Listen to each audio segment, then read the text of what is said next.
ጣዖታት ምናምን ያመልካሉ። ግን ጣዖት አምላኪያን ሆነው ይፈወሳሉ ማለት ነው በዛ እና የተለያየ ቦታ ላይ አለ። ግን በሃይማኖት ሽፋን ከሆነ ያለው እዛ ሄዶ መፈወስ አይፈቀድም። በኢስላም ጸበል ሄዶ መፈወስ አይፈቀድም። ኢቨን ሚነራል ወተሩ ሚነራል ወተር ነው፣ በተፈጥሮ አላህ ያስቀመጠው ነው። ነገር ግን እነሱ ምን ያደርጋሉ? ሚካኤል ገብርኤል ምናምን ብለው ይሰይሙትና በዛ ጸበል ያፈልቁበታል ማለት ነው። ጸበል ነው ይሉና ይባርኩታል። ከዛ በሚካኤል ስም በምናምን ያደርጉበታል። ስለዚህ ከሃይማኖት ጋር የተያያዘ ንክኪ ሜዳ አይፈቀድም። ፕሮቴስታንቱን ጋርም ፈውስ ብለው ሰዎች ለጊዜው ለመድኃኒትነት ብለውም ሄደው በኢየሱስ ስም እያሉ የሚሏቸው ጋር ሄደው ሜዳ አይፈቀድም በኢስላም። አንድ ሰው ከታመመ ወይ ሐኪም ቤት ነው ሜዳ ያለበት ወይ ደግሞ ሩቃ ቤት ነው ሜዳ ያለበት። ሩቅያ ነው ራሱ ማስደረግ ያለበት። አያቱል ሩቅያ ነው መቅራት ያለበት። በተረፈ እዛም ቦታ ሽርክ ቦታ ላይ ሜዳ አይፈቀድም። እሺ የሄደው ሰውስ ማለት ይሄን ሳያውቁ ማለት ነው። ሳያውቁ የሄዱ ሰዎች መተውበትና ባለባቸው ወደ አላህ በንስሐ ይመለሳሉ። መመለስ አለባቸው። ሽርክ ማለት እንደ ሽርክ አይቆጠርም አይደል? ሻሃዳ ምናምን ሽርክ ነው። ሻሃዳም ሊይዙ ይችላሉ የሄዱበት ቦታ እንትን ከሆነ። ሳያውቁ ከሆነስ ይሄን ነገር ያደረጉት እኮ መተውበት ነው እንትን ማለት ነው እንግዲህ ተውባ ብቻ ነው እንጂ ሻሃዳ ያስፈልገው። ሻሃዳ ይወጅበታል አይወጅበትም የሚለውን ደግሞ ያው እንትኖችን ሙፍቲዎችን ጠይቂ። አሊሞች ጋር ሄደሽ እንደዚህ የሽርክ ቦታ ላይ ሄጄ ነበረ እና ምን ይታያል ብለሽ መጠየቅ ትችያለሽ። ፍሉሃስ ይቻላል? ፍሉሃማ ምንም የተባረከ ሃይማኖት ጋር የተያያዘ አይደለም። አምቦሃም ይቻላል? አምቦሃ መጠጣት ይቻላል። እሺ ጀዛከላህ ወየኪላ።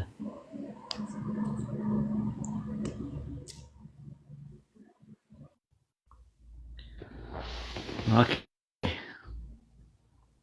ኡስታዝ ከታች አንድ ጥያቄ መጥቷል። ከስር ሰፊ ዩኒፎርም ኮሜንት እያነበባችሁ እንትን የምትሉ ከሆነ አስቸጋሪ ነው። እኔ እንደዛ አልወድም። በኮሜንት የሚጠይቅ ሰው ጥያቄ ያለው ሰው ገብቶ መጠየቅ ይችላል። አዎ አድካሚ ነው ይሄ። እንደዛ ነገር አታድርግልህ ወደፊቱ። አሁን ሌላ ቦታ አያደርጉም። ሌላ ቤት ውስጥ ሰላም አለይኩም መርሐባ ምን አለባችሁ ለመግባት ካልተመቻቸው በሚል ለመግባት ካልተመቻቸው ሲመቻቸው ሌላ ቀን መምጣት ይችላሉ። ስለዚህ የሚያሰለች ነገር አታድርጉ። በቃ ዳጊ አትሰማም እንዴ? እሺ ኡስታዝ ነኝ ይቅርታኒ ነኝ። ኦኬ ካንቺ የሚቀርቡ ሰዎች አሉ። ይጠይቁ። ተረጋጊ። ማነሽ? ተረጋጊ። የገቡ ሰዎች አሉ። የገቡ ሰዎች ጠይቁ። መጀመሪያ ያላችሁ ሰዎች ሰላም አለይኩም። ወአለይኩም አሰላም ወራህመቱላሂ ወበረካቱ። እንዴት ነው ኡስታዝ? ሰላም ነኝ ያለው አልሐምዱሊላህ። በመጀመሪያ በጣም አከብርሃለሁ። ጀዛከላህ ኸይር ስለምታስተምረው ሁሉ። ኦኬ ጠይቁ። ጥያቄሽን አቅርቢ። እሺ የኔ ጥያቄ እኔ ሶላት ላይ ትንሽ ጽናት ይጎለኛልና እንዴት ልጽና? ምክር ቢጤ ነው እንጂ ጥያቄ ሳይሆን እንደ ምክር ማለት ነው። አዎ የንጽጽር ቦታ ነው ቦታው። ንጽጽር ጥያቄ ካለሽ ትጠይቂኛለሽ። ምክር ከሆነ ሌላ ጉዳይ ነው። ሌሎች ቦታ ላይ አሊሞች ጋር ሄዳችሁ ምናምን ጠይቁ። አሁን ንጽጽር ነው ቤቱ። የንጽጽር ቤት ስለሆነ እንትን በሉ ንጽጽር ላይ ጠይቁ። ይሄ ምክር ምናምን ነገር ምናምን የሚያስፈልጉ ነገሮች ለብቻው አሊሞች ጋር ሄዳችሁ ምክር መቀበል ትችላላችሁ። አሁን የምክር አገልግሎት አንሰጥም እዚህ። እሺ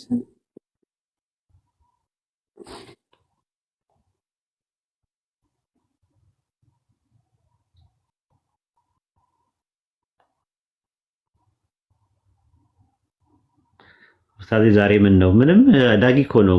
አንዴ ከስር ኮሜንት እንትን ይላል፣ እያየ ያነባል። እዚህ ጋር ያለው ሰው ማለት ስርዓት የሚባል ነገር የለም። ስለዚህ የሆነ መስመር ማስያዝ መቻል አለብን። ኡስታዝ ይቅርታ አልኩኝ እኮ በቃ ይቅርታ ብዬለን ነው። አይ ከስር እየጻፉ ነው። አየህ አሁን አንተን በቃ ይጻፉ ተዋቸው።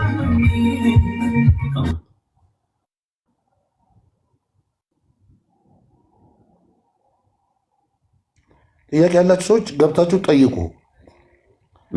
የጠየቃችሁ ውረዱ። ዳጊ መስመር ማታሲስ ከሆነ አስቸጋሪ ነው የሚሆነው።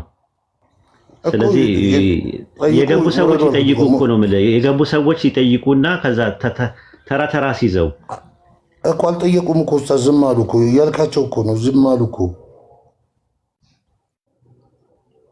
ዝም ካሉ በቃ እንትን ነው። ተራ በተራ እንትን በላቸው፣ ማኔጅ አድርግ። የገባችሁ ሰዎች ጠይቁ ተብላችኋል አለ። ተራ በተራ ጠይቁ። የጠየቃችሁ ውረዱ። የማይጠይቁ ካለ ይውረዱ። ከነ ኸድሮ ከነ አሌክስ ከነ ምናምን ከነ ዩቲ ምናምን ነገር ማጣቃቸው እንግዶች ሆነው የመጡት ሰዎች ጥያቄ የማይጠይቁ ከሆነ ይውረዱ። ጥያቄያችንን እንጠቀምበት፣ ጊዜያችንን እንጠቀምበት ነው እያልኩ ያለሁት። አይ ቲንክ ሰላም አለይኩም። ወአለይኩም ሰላም ወራህመቱላሂ ወበረካቱ። ደህና ናችሁ ኡስታዝ? ሰላም ነኝ ያለው አልሐምዱሊላህ። የሆነ ጥያቄ በንጽጽር በኩል ነበረኝ። ይቻላል።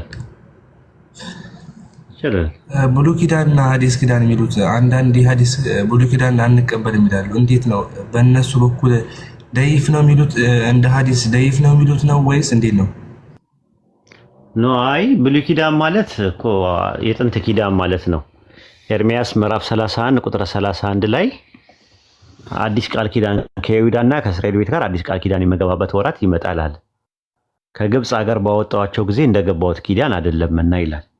ስለዚህ ከግብፅ ሲወጡ የገባው በሙሳ ላይ ሰላም አማካኝነት የገባው ኪዳን ብሉይ ኪዳን ይባላል። ብሉይ ማለት ጥንት ማለት ነው፣ አሮጌ ማለት ነው፣ የቀደመ ማለት ነው። አዲስ ማለት ደግሞ ኋለኛ ማለት ነው። ኪዳኑ ምንድነው? የገባው ኪዳን ምንድነው? ህጉን በድንጋይ ጽላት ላይ ይጻፍ የነበረው በልብ ጽላት ላይ መጻፉን ነው። እነሱ ታቦት አለ ይላሉ አዲስ ኪዳን ላይ፣ ግን ታቦት የሚባለው ነገር መቅረቱ ነው ብሉይ ኪዳንና አዲስ ኪዳን ልዩነቱ እንጂ በተረፈ በሙሴ ህግ ውስጥ የነበሩ ህግጋቱ ተሽሯል፣ ተቀይሯል ብሎ ኢየሱስ አላስተማረም። ማቴዎስ ወንጌል ምዕራፍ 5 ቁጥር 17 ላይ እኔ ህግና ነቢያትን ልሽር አይደለም የመጣሁት ልፈጽም ነው የመጣሁት። ከህግ አንዲት የውጣ አንዲት ነጥብ አትወድቅም፣ ሰማይና ምድር እስኪያልፍ ድረስ ይላል፣ አትሻርም ብሏል። ከነዚህ ከተዛዙት ደግሞ አንዱን የሚሽር እና ተሽሯል ብሎ ደግሞ የሚያስተምር በመንግስተ ሰማያት ታናሽ ይባላል። አንድ ሰው ነበረ፣ ሳውል የሚባል ሰው ነበረ። መቶ ህጉ ተሽሯል ብሎ ያስተማረው እሱ ነው። ስሙ ማን ተባለ? ጳውሎስ ተባለ። ማለት ጳውሎስ ማለት ትርጉሙ ታናሽ ማለት ነው። ህጉን ተሽሯል ብሎ እና ህጉን የሻረና ተሽሯል ብሎ ያስተማረ ሰው በመንግስተ ሰማያት ታናሽ ይባላል ተባለ። በዛ መሰረት ጳውሎስ ታናሽ የሚል ስም ወጣለት ማለት ነው። ጳውሎስ ማለት ትርጉሙ ታናሽ ማለት ነው። እዚህ ብዙ ሰዎች ጠይቋቸው ክርስቲያኖችን ጳውሎስ ማለት ምን ማለት ነው? ዩቲ ጳውሎስ ማለት ምን ማለት ነው? ወታለች እንደ ዩቲ ጳውሎስ ማለት ነው? ታድረው ትንሽ ማለት ነው። ትንሽ ማለት ነው። ትንሹ ማለት ነው። እንደዛ ማለት ነው። ከዛ አንፃር ማየት ይቻላል ማለት ነው።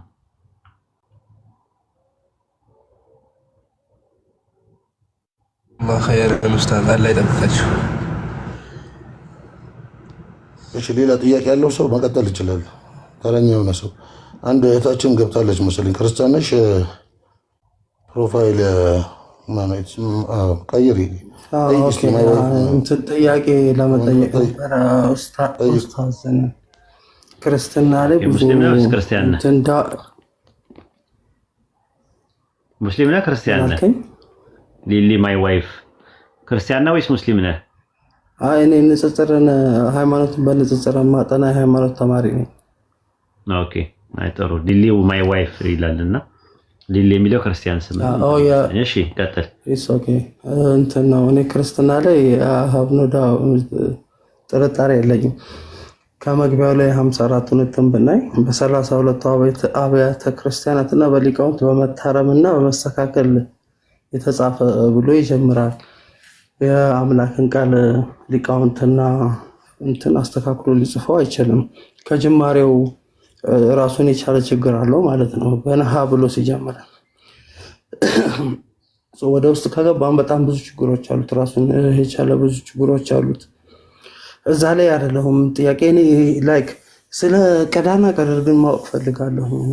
ላይክ አንዳንድ የሚምታቱብኝ ነገሮች አሉ። እዛ ላይ ሀሳብ ብትሰጠኝ ደስ ይለኛል። ቀደር ስለ ቀደር ነው ማወቅ የፈለከው? ቀደር የሚባለው የእስልምና ትምህርት ያ ቀዳና ቀደር ላይ እዛ ላይ ላይክ መጀመሪያ ሀዲሶቹን ለማየት ከሞከረ ከ40 ሺህ ዓመት በፊት ቀለምን ፈጠረ ይላል። ቀለምን ፈጠረ እክቱቢ ጻፊ ያላጻፈች መጀመሪያ ስለ መጽሐፉ ከማየታችን በፊት ቀዳና ቀዳ ወልቀደር የሚባለውን ነገር እንትን ነው። በቁርአን ውስጥ ቀዳ ማለት ምን ማለት ነው ብለን ስንል እንትን ነው ኖርማል ያላለው አላይነት የሚያሳይ ነገር ነው። ለምሳሌ ሱረቱ በቀራ ምዕራፍ 2 ቁጥር 117 ላይ ነገርን ማስገኘት ባሻ ጊዜ ለእርሱ የሚለው ሁን ነው ወዲያውን ይሆናል አለ። ባሻ ለሚለው የአረብኛው ቃል ቀዳ ብሎ ነው ያስቀመጠው።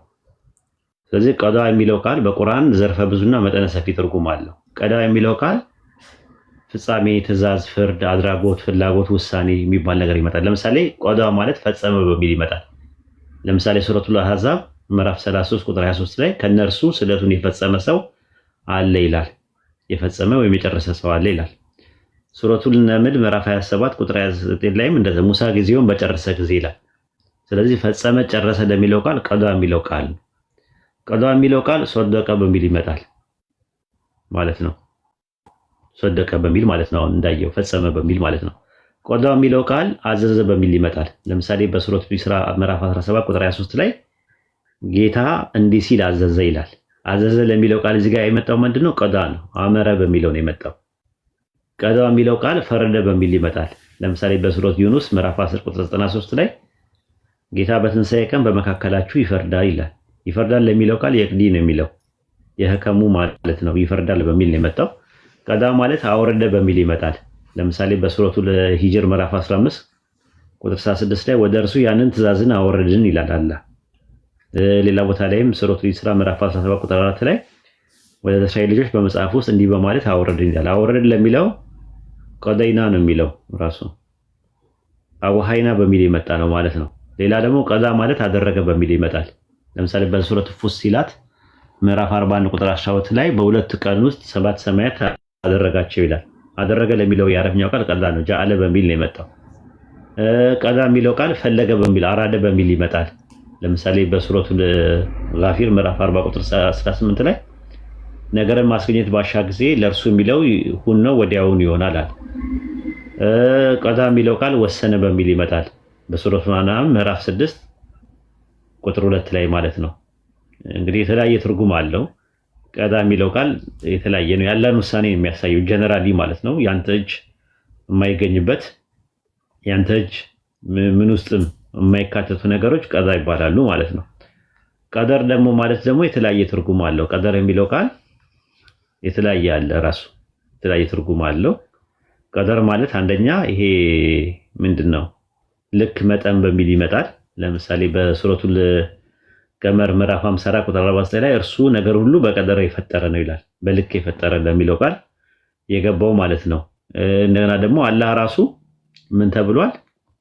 ካሊክ ሁሉ ተብሏል። አል ሙቅተዲር ተብሏል። ሁሉን ቻይ በሚል ነገር ማለት ነው። ሱረቱን ሂጅር ምዕራፍ 15 ቁጥር 45 ላይ አላህ በነገር ሁሉ ቻይ ነው ይላል። ቀዲር በሚል ስም መጥቷል።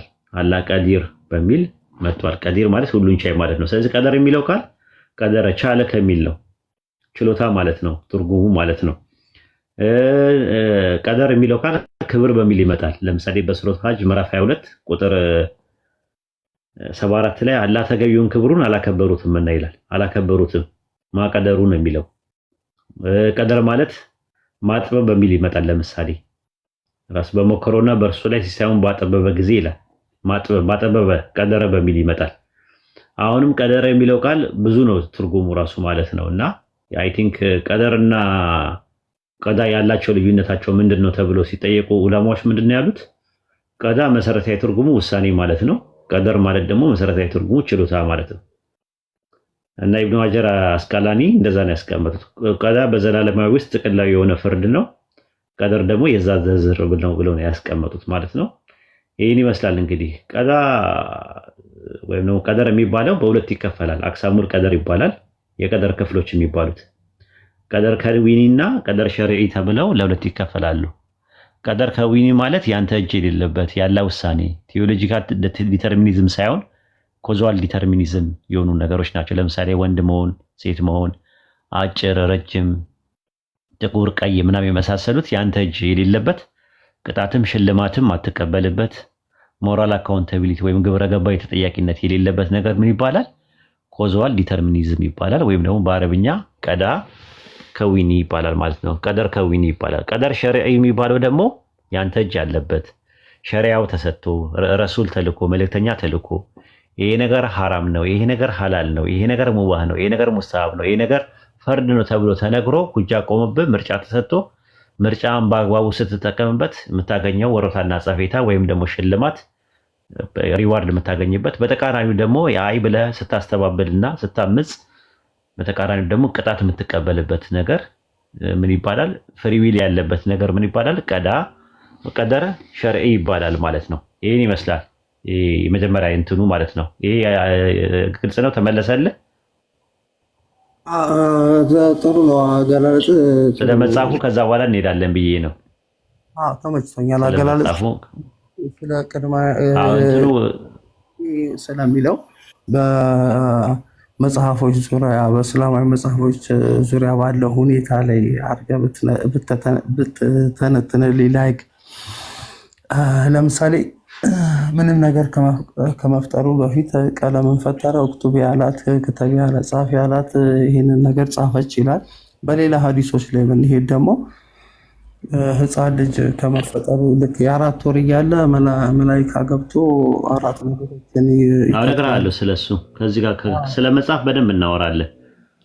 ይሄኛውም ደግሞ ከእንትን ገብቶኛል። አንተ የምታወራው አራት ነገሮችን ክተብ ያላት ጀርባው ላይ ጻፈች። እነዚህ ነገሮች ይሄ ሰው የሚበላውን ርዝቁን የጀነትን የጀሃነም ነው ምናምን የሚባሉ አራት ነገሮችን ጻፈች ይላል። እነግርሃለሁ ከመጽሐፍ ጋር የሚጻፉ ነገሮች ብዙ ናቸው። ከዛ ውስጥ የመጀመሪያ፣ ሁለተኛ፣ ሶስተኛ እያልኩኝ ልተንትንልህ ይሄንንም ማለት ነው ከፈለከው ልጨርስና ትነግረኛለህ። ላይክ እንዳይበዛብኝ ነው የምነግርህ። ሁለት ነገር ስላልክ በአንዴ 3-4 ነገር ከተነገርክ ያስቸግራል። መልስ ለመስጠት አያመችም። ሀሳቡን ለመስጠት ነው ለአንተ ጥሩ ስለምተነትን ሀሳቡን ልሰጥህ ነው። በተለይ የመጽሐፍ ላይ ደግሞ የጀነትን ሰው የጀነትን ስራ እናገራለታለን ይላል። የጀሃነብን ሰው የጀሃነብ ስራ እናገራለታለን ይላል። የተለያየ ነገር ነው። ሶስት ጥያቄ የሆነ ለዛ ነው። አየህ አሁን መጀመሪያው 1 2 3 እያልክ ካላደረከው ያስቸግርሃል። መልስ ለመስጠት አያመችም ራሱ። አሁን የመጀመሪያው ላይ ኪታብ ያላ ቀደር የሚባለው ወይም ደግሞ ያላ ችሎታ የሚባለው ያላ ውሳኔ በአራት ይከፈላል። የተከተቡት ነገሮች ማለት ነው። ማነው እንትን ያሉት? የመጀመሪያ ያለ እውቀት አለ። ዓለም ሳይፈጠር ዘመን ሳይቆጠር በፊት አላህ ሁሉን አዋቂ ነው። የሚያውቀውን ነገር በአጠቃላይ ደግሞ ተከትቧል፣ ተጽፏል ብለን እናምናለን። ለምሳሌ በሱረቱ ጣሃ ምዕራፍ 20 ቁጥር 52 ላይ ሙሳ ምን አለ? እውቀቱ ጌታዬ ዘንድ በመጽሐፍ የተመዘገበ ነው ይላል።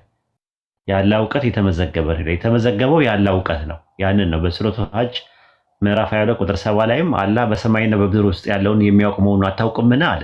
ይህ አለ ማለትም እውቀቱ በመጽሐፍ ውስጥ የተመዘገበ ነው። ይህ በአላህ ላይ ገር ነው እያለ ይናገራል። ስለዚህ ይህ ያለው አመለካች ተውላጠ ስም እውቀቱን ያመለክታል ማለት ነው። ረሱል ሰለላሁ ዐለይሂ ወሰለም በሐዲስ ላይም ኢማም ሙስሊም መጽሐፍ 40 ሐዲስ 19 ላይ የአላህ መልእክተኛም ሰለላሁ ዐለይሂ ወሰለም እንዲህ አሉ፣ አላህ ፍጥረትን ባሻ ጊዜ ራሱ በመጽሐፉ ጻፈ ይላል ብለው አስቀምጠዋል። አሁን ጻፈ ምንድነው የጻፈው ሲባል አላህ ፍጥረትን ከመፍጠሩ በፊት በመጽሐፍ ጻፈ። ፍጥረት የሚባሉትን ሰማይና ምድርን ከመፍጠሩ በፊት ጻፈ። ስለዚህ ያ ሰማይና ምድር ከመፍጠሩ በፊት የነበረው ጥብቁ ሰሌዳ የሚባል አለ። ለሐዋል መህፉዝ፣ ኪታቡል መክኑን፣ ኪታቡ መስጡር ምናምን እየተባለ የተለያየ ስም ኖሮት የሚኖር መጽሐፍ አለ። አሁን በዚህ መጽሐፍ ላይ አስቀድሞ የተጻፈው ያለ እውቀት ነው በአጠቃላይ ማለት ነው። አላህ መጀመሪያ ብዕርን ፈጠረና በብዕር እስከ ዓለም ፍጻሜ ድረስ የሚሆነውን ነገር ጻፊ ያላት ተጻፋለ። መጀመሪያ የተፈጠረው ብዕር ነው።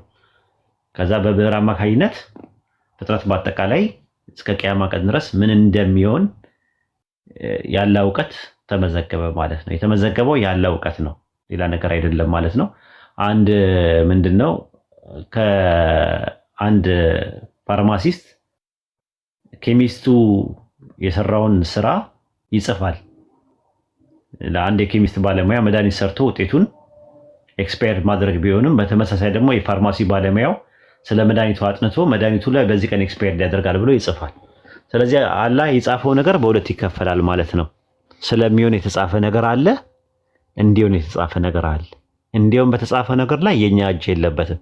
ወንድና ሴት ይሁን ብሎ በጻፈው ላይ አጭር፣ ረጅም፣ ቀይ፣ ጥቁር በሚባለው ላይ የኛ እጅ የለበትም። ስለሚሆን የተጻፈው ደግሞ ያለ እውቀት ነው። ስለዚህ አስቀድሞ አላህ የጻፈው አስቀድሞ ስለሚያውቀው ነው የጻፈው እንጂ ሰውየው ያንን ነገር እንዲያደርገው ብሎ አይደለም የጻፈው። ሐራም ሐላል የሚባሉ ነገሮች ፍሪ ዊላቸውን ተጠቅመው ሰዎች ማመን፣ መክዳት፣ ማመጽ፣ መታዘዝ፣ እምቢ ማለት፣ እሺ ማለት፣ መቀበል፣ ማስተባበል የመሳሰሉ ነገሮች ላይ ከዛ አንጻር ነው እንትን የሚባለው ማለት ነው። እና ይሄ ነው የተጻፈው አስቀድሞ። ስለሱን ጨርስና ከዛ ስለ ማዕፀን ደግሞ ስላለው መነጋገር እንችላለን ማለት ይሄ ግልጽ ነው። ላይክ እኔ አላህ ኢዝ አ ጉድ ኢንጂነር ሂ ኖስ ዋት ሂ ኢዝ ዱዊንግ የሚል ነገር ነው እኔ የማውቀው። ላይክ ፈጣሪ ነው እና የሚሰራውን ነገር ምን አልከኝ? ኢዝ አ ጉድ ኢንጂነር ነው የሚሰራውን ነገር መጀመሪያ ላይ እያንዳንዱን ነገር ያውቃል። ሊሰራ የፈለገውን ነገር ፕላን አድርጎ ጨርሷል። ገባ? ማወቁ ሳይሆን ያወቀውን ነገር መጻፉ ላይ ነው ከሆነ ጥያቄ የሆነበት ሰው። አሁን አንተ እንዳልከው አላህ ሁሉን አዋቂ ነው። ስለዚህ ማወቁ ላይ ችግር ከሌለ መጻፉ ላይ ችግር የለውም ነው እኛ የምንለው። ምክንያቱም የተጻፈው ያለ እውቀት ነው። ምን እንደጻፈም ራሱ ለአንተ አልነገረህም። ያ እንዲሆን ነው እንዲሆን የፈለገው ነገር ነው እየሆነ ያለው ማለት ነው። እሱ የሱ ፕላን እንዲሆን የጻፈው አለ፣ ስለሚሆን የጻፈው አለ ብዬ እኮ ለሁለት ከፍዬልሃለሁ። ቀደር ሸርዒና ከዊኒ ተብለው ለሁለት ይከፈላሉ። አንድ ነገር ሀፕን አንተ ስለምታደርገው የጻፈው አለ፣ እንድታደርገው ደግሞ የጻፈው አለ። ለምሳሌ መብላት፣ መጠጣት፣ መተኛት፣ መነሳት፣ መወለድ፣ መሞት ምናምን የሚባሉ ፕሮሰሶች በአጠቃላይ አንተ ፈልገህ የምታደርገው ነገር አይደለም። ያንተ እጅ የለበትም። ለመፈጠር ምርጫ የለህም። ወንድና ሴት እሱ ነገር ማለት ነው። አንተ ግን እንድታደርገው ስለምታደርገው ደግሞ የጻፈው ነገር አለ። አንተ ፍሪዊልን ተጠቅመህ ኸይሩን፣ ሸሩን፣ መልካሙን፣ ክፉን፣ ሰናዩን፣ እኩዩን ነገር መምረጥ እንድትችል ተደርገህ ራስህን ትንተላለህ። ስለዚህ ቀደም ብሎ ስለሚያውቀው ጽፎታል። ያንን ነገር ስለምታደርገው ነው የጻፈው እንጂ እንድታደርገው አይደለም የጻፈው። ልዩነት አለው። ኦኬ እኔ አሁን ላይክ የአንተን እውቀት ለመፈታተን አለ የምጠይቀው፣ ቀጥታ ለማወቅ ነው የምጠይቀውና እኔ በደረሰ መንፈስ አልረዳውም። ስለ ሰይጣን እንሂድና አላህ ሰይጣን እንደሚፈጠር ቀድሞ ያውቀዋል፣ ጽፎታል። እና ሰይጣን እዛ ከመጽሐፍ ውስጥ ከተጻፈው ከተጠበቀው መጽሐፍ ውስጥ ከተጻፈው አንዱ ከሁሉም ነገር የመላእክት መፈጠርና የሸይጣን መፈጠር የመጀመሪያው ሰው ስሙ ማን ነው የሚፈጠረውና የመጨረሻው ሰው እንትን ኤንድ ኦፍ ዘ ዴይ ከመምጣቱ በፊት የመጨረሻው እዚህ ምድር ላይ የሚፈጠረውን ፍጡር ስሙንም ምኑንም እያንዳንዱን ነገር ያውቃል። ሴጣንን ሴጣን አድርጎት እንደሚፈጥረው አላህ ያውቃል። ሴጣንን ሴጣን አድርጎ እንደሚፈጥረው ካወቀ በኋላ ሴጣን በሰራው ነገር ሴጣንን መኮነን እንዲሰራው ካደረገ በኋላ ሴጣንን መኮነን ይሄ ፍትሃዊ ነው ብለህ ታምናለህ? አንድ ሜትሮሎጂስት ሜትሮሎጂ ላይ በደንብ አጥንቶ ነገ ዝናብ እንደሚዘንብ ተናገረ። ያወቀ ስለሚያውቀው ነገ 6 ሰዓት ላይ ዝናብ ይዘንባል ብሎ ዝናቡ ቢመጣ በዝናቡ መምጣት ላይ አዎንታዊና አሉታዊ ተጽዕኖ አለ? የሜትሮሎጂስቱ ድርሻ አለበት? እጁ አለበት? አጥንቶ ነው ያልከኝ እኮ። ይሄ እኮ የሚያጠናው ነገር የለም። አዋቂ ነው አውቆ ነው አይደለም። ኤግዛምፕል የሰጠው ማወቁ እውቀቱ ላይ ነው የምነግርህ። እውቀቱን ያውቀዋል እና አጥንቶ እውቀት ኖረው ልበልህ። አላህ ደግሞ ሳያጠና ነው ያወቀው። ሳያጠና ያውቃል። አዋቂ ነው፣ ሁሉን አዋቂ ነው። የእሱ እውቀት ከፍጡራን ጋር አይነጻጸርም። ኤግዛምፕል ነው የሰጠው እንዲገባህ ማለት ነው፣ እንዲያገራልህ ብዬ ነው። እና አንድ ሜትሮሎጂስት ነገ ዝናብ ይዘንባል ብሎ ቢል እና ዝናቡ ባለው መሰረት ቢከናወንና ቢመጣ ሜትሮሎጂስቱ አዋቂነት ነው የምትረዳው ወይስ የሜትሮሎጂስቱ እጅ አለበት? ማወቁ በዝናቡ ላይ ተጽዕኖ አለበት ወይ? ይሄ ቀላል ጥያቄ ነው ለኔ ላይክ እንዳላስቸግረ ብዬ እንጂ ሜትሮሎጂስቱ ባጠናው ነገር ላይ ነው መልሰ። ይሄ የእውቀት ባለቤት ነው የማይገናኝ ነው የእውቀት። ስለዚህ ማወቁ እኛም እንደዛ ምን ነው በእስልምና አላህ ቀድሞውን ማወቁ አዋቂ ስለሆነ ነው እሱ ማወቁ ማለት ነው። ሁሉን አዋቂ ነው። ግን ማወቁ የኔ ፍሪ ዊል ላይ ተጽዕኖ የለውም ነው። ምንም ተጽዕኖ የለውም። ሁለት የተለያዩ ነገሮች ናቸው። ዳይኮቶማይዝድ አድርገን ነው የምንረዳቸው። ማወቁ ሁሉን ማወቁ ጀነራል ላይ የእሱን ሉዓላዊነት ያሳያል። ሁሉ ነገር ያውቃል። ፈጣሪ አያውቅም አንልም። ግን እኛ ኮምፓታቢሊስቶች ነን። እኛ ሙስሊሞች ኮምፓታቢሊስት ማለት መሳ ለመሳ ይሄዳል። ያለ እውቀትና የሰው ነፃ ፈቃድ የሚቃረኑ አይደሉም። አንደኛው የመጀመሪያው ሙጅመል ነው ብለን ነው የምናምነው፣ ጥቅል ነው፣ ጀነራል ነው ያለ እውቀት። የሰው ፍሪ ዊል ደግሞ ምርጫ ተሰጥቶት ማድረግ አለማድረግ ደግሞ ሙፈሰል ነው ብለን ነው የምናምነው። በተናጠል ነው ስፔሲፋይ የተደረጉና የተቀመጡ ነገሮች ናቸው። ስለዚህ ዲሲሽን ሜኪንግ ፕሮሰሱን ለአንተን የሰጠው ካለ ምንም እንትን የለውም። አላህ እዚህ ጋር እመኑ አትካዱ ምናምን ነገር የሚለው አንተ ያለ እውቀት ጀነራሊ እንጂ ስፔሲፋይ እንዳልሆነ ዲሲሽን ሜኪንግ ፕሮሰሱ አንተ ጋር እንደሆነ የሚያሳየው ያንን ነው። እመኑ ይሄ ነገር እንደዛ ጀሃነም አለ አስጠንቅቃቸው፣ ጀነት የሚባል አለ አብስራቸው ብሎ አላህ በቁርአን ውስጥ መልእክተኛውን አይናገርም ነበረ። እኛ ጋር ፕሮሰሱ ከሌለ ማለት ነው፣ ፍሪ ዊሉ ከሌለ። ስለዚህ አንድ ሮቦት የሆነን አካል ይሄን ነገር አታድርግ አድርግ ብላ አትለው፣ ማድረግና ለማድረግ የማይችልን አካል። ስለዚህ ሰው ማድረግም አለማድረግም መታዘዝም ማመጽም እሺ ማለትም እምቢ ማለትም መቀበልም ማስተባበልም የሚችል አካል ስለሆነ ለሱ የተወነው ማለት ነው። ያለ እውቀት ደግሞ ጀነራል ነው። እሱ ማወቁ በአንተ ህይወት ውስጥ እጁ አለበት ማለት አይደለም። ዲሲሽን ሜኪንግ ፕሮሰሱ አንተ ጋር ነው ያለው፣ ለአንተ ነው የተወልደ። ስለዚህ ማወቁ አዋቂነቱን ነው የሚያሳየው ማለት ነው። ሌላው ደግሞ ምንድነው አላህ እኮ ሸይጣን አልፈጠረም በኢስላም አስተምሮት። እንደዛ ሰምተህ ታውቃለህ? ሸይጣንን አልፈጠረውም አላህ። የሰው ልጅ ከቁጣና ከንቱ ፈጠነ። የሰው ልጅ ከጭቃና ከውሃ ፈጠነው እስትንፋስንም እፋንበት ይላል። ስገዱ አለ፣ ሁሉም ሰጋዶች ሆነው ወደቁ። እኮ ሸይጣን የሚባል ፍጡር አላህ ሸይጣን የሚባል ፍጡር አልፈጠረም ነው እያልኩ ያለው። ኢብሊስ በተለያዩ መጽሐፎች በእስልምና መጽሐፎች ላይ ከእሳት ነበልባል እንደተፈጠረ ይገልጻል። ኢብሊስ ነው የተፈጠረው። ደግሞ ኢብሊስም አይደለም የተፈጠረው፣ ራሱ አንድ የተፈጠረ ማለት ነው። አሁን ለምሳሌ አንተ ስትወለድ ሰው ሆነ ነው የምትወለደው። ሌባ፣ አጨርባሪ፣ አምታች ምናምን የሚባለው ነገር የግብር ስም ነው እንጂ የባህሪ ስም አይደለም። አብሮ አይደለም የተፈጠረው። ስለዚህ አደምና ሐዋ ጋር መጥቶ ያሳሳታቸው ኢብሊስ ተብሎ የተባለው ኢብሊስ ማለት ተስፋ የቆረጠ ማለት ነው ትርጉሙ ማለት ነው። የተጸውዖ ስሙ አይደለም። ተስፋ ሲቆርጥ ነው ኢብሊስ የተባለው። ሸይጣን ደግሞ የተባለው ከአላህ ረህመት ስለራቀ ነው። ሸይጣን የሚለው የአረብኛ ቃል ሸጠነ ነው የሚለው። እሱ የተፈጠረው ከእሳት ነበልባል ነው።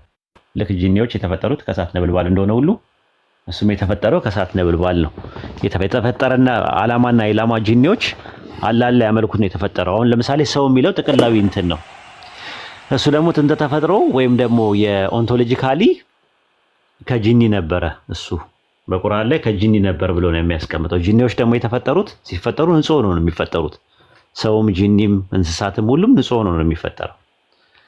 ከዛ በኋላ ነው እንትን የሚለው። ከጊዜ በኋላ ግን ሲያምጽ በአላህ ላይ ሲያምጽ ሸይጣን ሆነ ማለት ነው። ሸይጣን ደግሞ የሰውም አለ የጂኒዎችም አለ።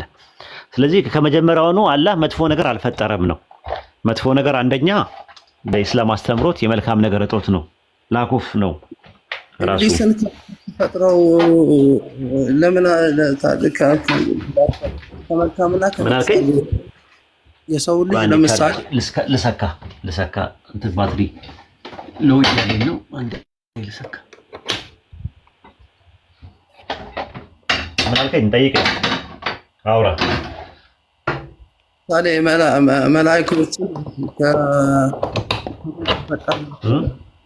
መላእክቶችን ከብርሃን ፈጠርናቸው። አዎ መላእክቶችን አላህ የፈጠራቸው ከብርሃን ነው። ጂኒዎችን የፈጠረው ደግሞ ከእሳት ነው። ሰውን የፈጠረው ደግሞ ከጭቃ ነው። ረሱል ሰለላሁ ዐለይሂ ወሰለም በሐዲስ ላይ ነገረውናል ያንን ማለት ነው። ሶስቱን ለይተው ነው በሚል አርፉል አጥፍ ሶስቱን አስቀምጠውልናል ማለት። መላእክቶች ፍሪ ዊል የላቸውም። ራሱ የነሱ ዊል የኢንተሌክቹዋል ዊል የሚባለው ነው ያላቸው። ፈቃድ አላቸው። ፈቃዳቸው ግን ሁለት ምርጫ አልተሰጣቸውም ለነሱ። ማመን፣ መካድ፣ መታዘዝ ምናምን የሚባል ነገር እነሱ ጋር የለም። ሁሌ የሚሰሩት መልካም ነገር ነው። አላህን ይታዘዛሉ፣ ሂዱ ምናምን ጥያቄ ይጠይቃሉ። ለምን? ዊል ስላላቸው፣ ዊል አላቸው። የነሱ ዊል ኢንተሌክቹዋል ዊል ነው። እንስሳት ደግሞ የሚባሉት ደግሞ ያለው ምንድነው ፐርሰፕሽዋል ዊል የሚባል ነገር ነው ያላቸው። መጥፎ ነገር ያደርጋሉ። ለሚያደርጉት መጥፎ ነገር ግን አይቀጡም። ሰው ግን ያለው ዊል እና ጂኒዎች ያለን ካቴጎሪካል ዊል የሚባል ነው። እንደ መላእክት መልካም ነገር እንሰራለን፣ እንደ እንስሳት ደግሞ መጥፎ ነገር እንሰራለን። ግን በሁለቱም ሪዋርድ ኤንድ ፓኒሽመንት አለን፣ ቅጣትና ሽልማት አለን። መጥፎ ነገር ከሰራን እንቀጣለን፣ ጥሩ ነገር ከሰራን ደግሞ እንሸልማለን። መላእክት ግን ጥሩ ነገር ስለሚሰሩ ሽልማት የላቸውም። እንስሳት ደግሞ መጥፎ ነገር ስለሚሰሩ ቅጣት የላቸውም። ስለዚህ ጂኒዎች ከሰው በፊት የተፈጠሩ ናቸው፣ ከእሳት ነበልባል የተፈጠሩ ናቸው። ከጂኒዎች መካከል አንደኛው መጥቶ አደምና ሐዋ ጋር መጥቶ አሳሳታቸው ማለት ነው። ከዛ መጀመሪያ ለአደም ስገድ ተብለው እውቅና ስጥ ሲባል አልሰጥም ብሎ ሲል ያኔ ኢብሊስ ሆነ ማለት ነው። ኢብሊስ ማለት ተስፋ የቆረጠ ማለት ነው ትርጉሙ። ከዛ በኋላ ካላ ምን አልከኝ? ሐዲስ ልሰጥ ይችላል። ነቢዩላህ ሙሳና አደም አራተኛው ሰማይ ላይ ሰባተኛው ሰማይ ላይ ብቻ ተገናኙና የተከራከሩበትን ነው። ስለዚህ እኔ አላህ አንተ ነው ነብይ አድርጎ የመረጠ እኔ ቀድሞ በጻፈብኝ ነገር በሰራው እሱ ሌላ ነው። አቆያ ተረጋጋ እንጂ ማለት አሁን ስለ ኢብሊስ ጠይቀኸኝ፣ አሁን ደግሞ ስለ መውጣቱ ነው። ቆያ እንጂ አንዴ ተረጋጋ። እሱን መልስልሃለሁ። እሱ ደግሞ በጣም ቀላል ነው። ግን መጀመሪያ ስለ ኢብሊስ እንድናውቀው ነው። አላህ ኢብሊስ የሚባል ፍጥረት መጀመሪያውንም ሸይጣን የሚባል ነገር አልፈጠረም። የፈጠረው ሰውና ጂኒዎችን ነው የፈጠረው። የፈጠረበትም ዓላማ እሱ እንዳይመልኩ። ከዛ መካከል ግን የግብር ስም ነው። ሸይጣን የግብር ስም ነው እንድታውቅ። ጂኒ፣ ሰው፣ እንስሳ፣ ድመት፣ ውሻ ምናምን ደግሞ የኦንቶሎጂካል የባህሪ ስም ነው። ሰው ሲፈጠር ሰው ነው የሚሆነው። ልክ ሲሰርቅ ደግሞ ሌባ ስትል የግብር ስም ነው። ገብቶሃል? ሸይጣን የሚለው ሰብ ለሰውም ይሆናል የግብር ስም ሆኖ ማለት ነው። ከሰዎችና ከጂኒዎች የሆኑ ሸይጣናት ይላል ቁርአን ላይ ሚነል ጂነቲ ወናስ ይላል ቁርአን። ከሰውና ከጂኒ ሸይጣናት በአላህ እጠበቃለሁ ይላል። ስለዚህ ሸይጣን የሚለው ቃል ሸጠነ ነው። ሸያጢን የሚባሉ ደግሞ የሱ ብዙ ቁጥር ነው። አሁን እንትን ላይ ሐዲሱ ላይ እንሂድ ከፈለክ። አይ ነው እንትን ጥሩ ነው። እኔ አገላለጽ ነው ልጅአለሁ። በእውነት ብዙ ጊዜ ነው የምሰማቸውና እከታተላቸዋለሁ። ላይክ ሐዲሱ ላይ ጥያቄ የሆነብህ ነገር ካለ ወደዛ መሄድ እንችላለን። አደምና ሙሳ አለይሂ ሰላም የተከራከሩበት ነገር ማለት ነው። እሱ ነገር ላይ ማለት ነው ከ40 ዓመት ከመፈጠሬ ከ40 ዓመት በፊት በወሰነብኝ ነገር ለምን ተወቅሰኛለህ ነው ያለው። የወሰነ ውሳኔ ምንድን ነው? ሱረቱ በቀራ ምዕራፍ 2 ቁጥር 30 ላይ ታገኘዋለህ። አላህ ለመላእክት ምንድን ነው ያላቸው? ለመላእክት ምንድን ነው ያላቸው? እኔ በምድር ላይ ምትክን አድራጊ ነኝ አላቸው ለመላእክት። እሺ ቀጥል። አላህ ለመላእክት ምንድን ነው ያላቸው? እኔ በምድር ላይ ምትክን አድራጊ ነኝ አላቸው። ሰው በምድር ላይ እንደሚያኖረው ተናግሯል። ስለዚህ አደምና ሐዋ በጀነት የተቀመጡት ለፈተና ነው። ዛፉን በሉም አልበሉም መውጣታቸው አይቀርም። ስለዚህ ሰውጣ አላህ የወሰነው ውሳኔ ነው። ለመላእክትም ነግሯቸው ነበር። ከ40 ዓመት ከመፈጠሬ ከ40 ዓመት በፊት በወሰነብኝ ውሳኔ እንዴት ትጠይቀኛለህ? እሱ የሚጠየቀው ዛፉን በመብላቱና ኃጢአት በመስራቱ ነው የሚጠየቀው። ታስታውስ እንደሆነ ሱረቱ በቀራ ምዕራፍ 2 ቁጥር 36 ላይ ከዚህ ዛፍ አትብሉ፣ ብትበሉ ከበደለኞች ትሆናላችሁ አላቸው። ስለዚህ አደምና ሐዋ ከበደለኞች እንዳይሆኑ ተውበት አደረጉ።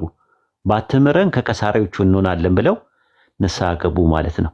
ስለዚህ አሁን አደምና ሐዋ ረበና ዘለምና አንፉሰና ወኢን ለም ተግፊር ለና ብለዋሉ። አዎ በቃ ስለዚህ እንደዛ ብለው ሲሉ ያኔ አላህ ምን አደረጋቸው? ይቅርታው እንትን አለ ማለት ጀነት ውስጥ አያውን ለምሳሌ ንስሐ ሲገቡ መኖራቸው ለዘላለም ቢሆን ኖሮ ጀነት ውስጥ ይመልሳቸው ነበር። አይመልሳቸውም። ለምን? ለጊዜው ነው ያስቀመጣቸው። ለፈተና ነው ያስቀመጣቸው። ለጊዜው ነው ያስቀመጣቸው። ጊዜያዊ ነው ራሱ። መሞታቸውም እኮ አይቀርም ነበር። ኢብሊስ መጥቶ እኮ የፈተናቸው እንደዛ ነው። ይህን ዛፍ ብትበሉ፣ የተከለከላችሁትን ዛፍ ብትበሉ እንደ መላእክቶች ዘውታሪዎች ትሆናላችሁ፣ የማይጠፋ ንግስና ነው ያለው አላቸው። እነሱ በመላእክት በእንስሳት ላይ ንጉስ ነበሩ፣ ነገስታት ነበሩ አደምና ሐዋ። ስለዚህ የማይጠፋ ንግስና ላመላክታችሁ። የማይጠፋ ንግስናችሁ ምን ይሆናል? የማይጠፋ ይሆናል። በቃ ኮንቲኒቲ ያለው ነገር ይሆናል አለ እና የመዘውተሪያ ዛፍ ነው ሲላቸው ጓጉ። ምክንያቱም በእነሱ በተፈጥሯቸው ውስጥ ሞርታሊቲ የሚባል ነገር አለ፣ የመሞት ባህሪ አለ፣ መዋቲነት የሚባል ነገር በተፈጥሯቸው ስለነበረ ኢብሊስ ከመጀመሪያው የማይሞቱ አድርገው ቢፈጠሩ ኖሮ ኢብሊስ ላጠየቀላቸው ጥያቄ ያረዘር ወደዛ እኛ እኮ ስንፈጠርም ለዘላለም ነው የተፈጠርነው። ስለዚህ እንትን ብትሉ እንደ መላእክት ዘውታሪዎች ሁኑ ብለህ ማለት ትርጉሙ ማለት ይችሉ ነበር። እንደሚሞቱ ስለሚያውቁ ግን ጓጉተው ከዛ በኋላ ባሉት መሰረት ሲበሉ ልክ አልነበሩም ማለት ነው። ስለዚህ አደምና ሐዋ ከጀነት መውጣታቸው አይቀርም። በሉም አልበሉም መውጣታቸው አይቀርም። ይሄ የማን ውሳኔ ነው? ያላህ ውሳኔ ነው። ምክንያቱም ጀነትን ያስቀመጣቸው ለጊዜውና ለፈተና ነው። ፈተናውን ቢያልፉም ቢወድቁም መውጣታቸው አይቀርም። ለምን? ለዘላለም አይደለም ጀነት ውስጥ እንዲኖሩ የተፈጠሩት።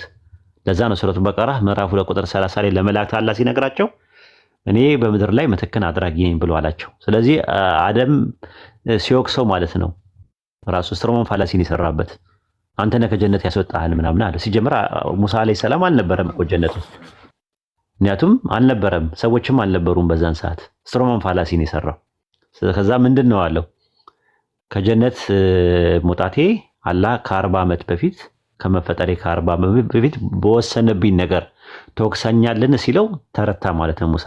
ስለዚህ ረሱል ሰለላሁ ዐለይሂ ወሰለም አዳም ሙሳን ረታው ብሎ 3 ጊዜ ተናገሩ ማለት ነውና ከዛ አንፃር ብታየው ጥሩ ነው። ጥሩ ነው አገላለጽህን ብዙን ጊዜ ወደዋለሁ። ሁሉን ነገር የምታይበት አንግሎችን በጣም ነው የምወደው። ኤኒዌይስ ጊዜያችን አሉት። አይ ካለኝ በውስጥ ጠይቀሃለሁ።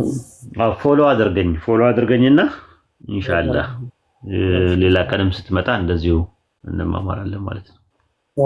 እሺ ቀጥሉ፣ እንትን በሉ ተማማሩ። ማን እንደሆነ ያስወረደኝ ነው። እኔ ነኝ ያስወረድኩ። እኔ ያለሁበት ቦታ አትድረስ አንተ ባለጌ ነህ። እኔ ስድ ሰው አልወድም። ዳጊ በብሎክ አድርጉት። ብሎክ አድርገውና ሸኘው። ብሎክ አድርጉት። ባለጌ ነው። ብዙ ጊዜ በጣም ነው የታገስነው፣ ግን ባለጌ ነው። እየገባ ይሳደባል።